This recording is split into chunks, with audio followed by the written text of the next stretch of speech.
देखिए, कई बार जब हम कोई कार्य की तरह करते हैं, करियर की तरह करते हैं, व्यवसाय की तरह करते हैं तो थक जाते हैं। लेकिन जब आप कोई कार्य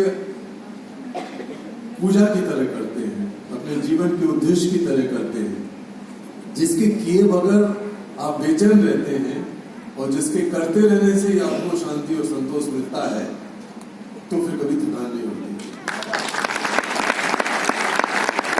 मैं जो कार्य कर रहा हूँ, मुझे नहीं लगता कि लोगों को कार्य कर रहा हूँ। कई बार लोगों ने मुझसे पूछा कि कैलाश जी, अगर आप ये बच्चों की आजादी और इनकी जिंदगी को बदलने का काम नहीं कर रहे होते तो क्या कर रहे होते? नोबेल प्राइज के बाद भी लोगों ने वहां पूछा। तब मैंने कहा कि तब भी मैं अपने बच्चों को दुनिया के हर कोने से मुक्त करा के उनका बचपन लौटा रहा होता, क्योंकि इसके अलावा मुझे कोई और जवाब नहीं सूझा और मैंने कभी सोचा भी नहीं, तो मुझे थकान नहीं होती। बिल्कुल बिल्कुल सही कहा आपने आपने कहा अभी अंदर बात करते हुए कि आपको 4-5 साल की उम्र में ही अपने स्कूल के बाहर एक जूते बनाते हुए बच्चे को देखकर ऐसा एहसास हुआ कि मैं पढ़ने जा रहा हूँ स्कूल में, और आप उस बच्चे को देखते कि वो क्यों नहीं पढ़ रहा। वो कहानी जरा दर्शकों को बताइए, पढ़िए। आपकी शुरुआत वहां से हुई। जिसको पहली चिंगारी कहते हैं, बाद में हमारे यहाँ कहा गया एक वेद मंत्र में, अग्नि नाम अग्नि ही समित थे। वो चिंगारी से और आग जलती है, बढ़ती जाती है। तो मैं 5.5 साल का था और जब पहली बार अपने म्यूनिसिपल स्कूल में, साधारण सा स्कूल था, वहां पढ़ने गया तो मन में कुछ उत्साह भी रहा होगा, कुछ आशंका या कुछ थोड़ा बहुत नर्वसनेस भी रही होगी। लेकिन जब मैंने अंदर घुसने की कोशिश की तो मुझे देखा कि ठीक दरवाजे के बाहर मेरी उम्र का एक बच्चा हमारी तरफ टकटकी लगा के देख रहा है कि शायद हम उसको कुछ जूते पॉलिश का काम दे दें। वो पिता पुत्र ये काम करते थे, जूते सुधारने का या पॉलिश करने का काम। तो मैं अंदर गया, लेकिन उसका जो सोना सा चेहरा था, उसकी जो आंखें थी, वो मेरे साथ अंदर चली गई। और मैं बाकी बच्चों को देख रहा था, लेकिन हर वक्त मैं ये देख रहा था कि वो बच्चा यहाँ पर क्यों नहीं, सोच रहा था। तो मैंने शिक्षक से अपनी ये बात पूछी। उन्होंने कहा बैठ जाओ, नया दिन है, तुम्हारा पहला दिन है, दोस्तों को दूसरे बच्चों से, और गरीब के बच्चे हैं, ये तो ये सब काम करते हैं, कोई नई बात नहीं, इट्स नॉट अ काम।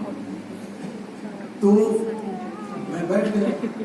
घर आया, मैंने अपनी माँ से पूछा, परिवार के लोगों से पूछा, सबने कहा कि ये तो आम बात है बेटा, कोई बात नहीं है, गरीब है, वो तो अपनी रोजी रोटी कर रहे हैं। शायद मैं चुप भी हो जाता, भूल भी जाता उस उम्र में। लेकिन हर रोज जब मैं जाता था और फिर लौट के आता था 2-2:30 बजे, तब भी वो बच्चा धूप में खुले आसमान के नीचे बैठा रहता था। कभी उसके पिताजी भी साथ होते थे, कभी अकेला होता था।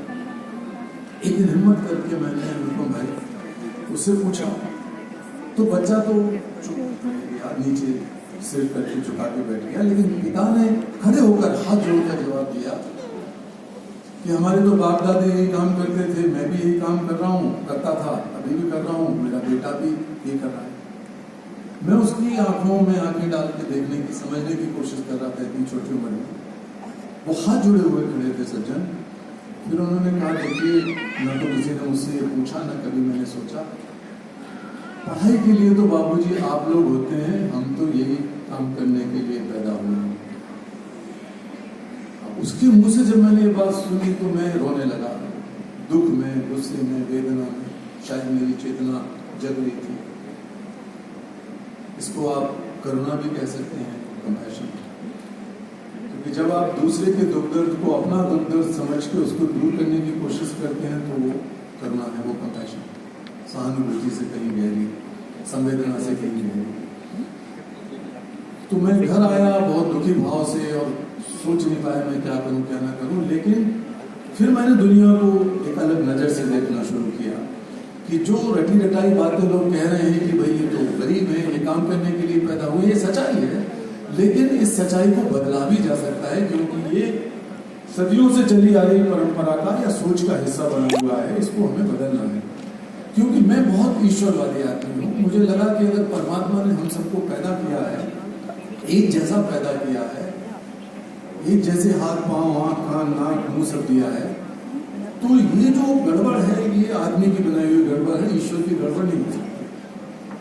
तो मुझे अगर ईश्वर का काम करना है, ईश्वर की भक्ति करना है, तो आदमी ने ईश्वर की बनाई हुई जिस व्यवस्था को गड़बड़ा दिया है उसको ठीक करने का काम मुझे करना चाहिए।